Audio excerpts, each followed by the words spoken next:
When Moshe Rabbeinu approaches the sneh, the burning bush in this week's Seder of Shemos, immediately the Malach Hashem calls out to him and he tells Moshe Rabbeinu, stop. Vayomer al tikrav halom, shal ne'olecha miyal raglecha. Take off your shoes. Ki al mokom asher ata omed olav admas kodeshu. Because the place that you are standing, the ground upon which you are standing, is holy. And the obvious question is why does holy ground require the removal of one's shoes? I saw a very beautiful explanation in the Sefer Ber Yosef in the name of the Shlach HaKadosh, who, citing the pasuk of David HaMelech, stated as follows.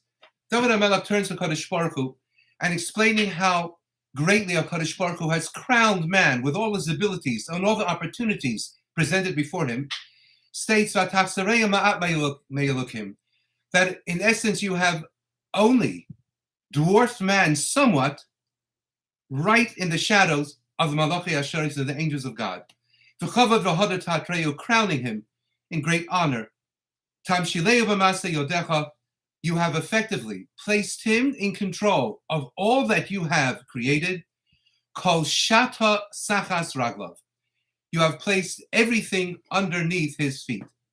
And indeed, the Ber Yosef explains, citing the Shlach HaKadosh, that in the Berachas HaShachar, when the bracha of She'asa li kol tzarki, that you are Kadosh Baruch Hu, I thank you for having given me all of my needs, attended to everything that I could possibly require. This was historically, originally stated when a person put on his shoes. Why the shoes specifically?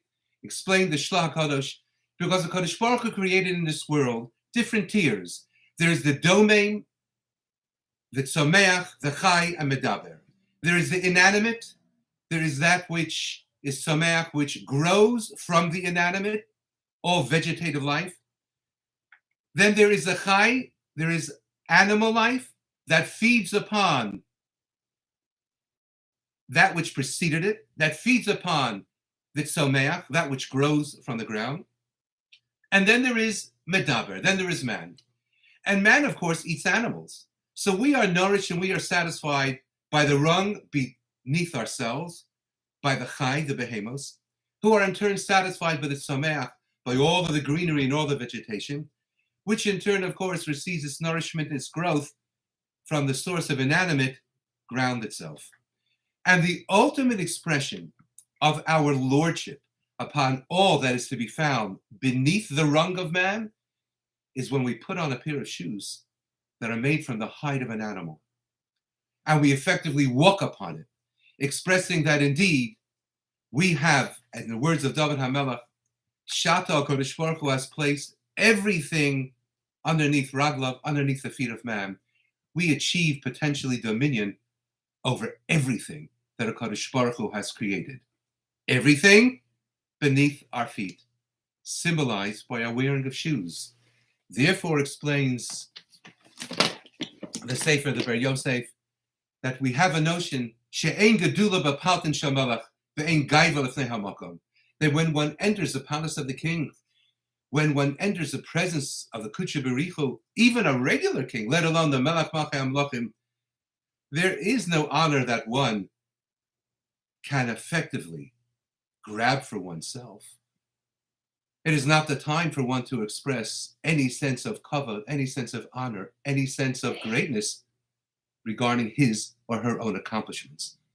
Therefore, we find indeed that Yeshua ben Nun, when he's confronted by the Malach, he's instructed, Shal na'olecha miyal raglecha.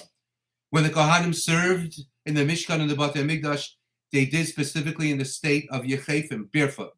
When the Kohanim, indeed, via the Leviim, carried Nosei Aaron, carried the Aron Hashem in the Midbar, in the desert, they did so in a state of Yechefus, in a state of barefootedness.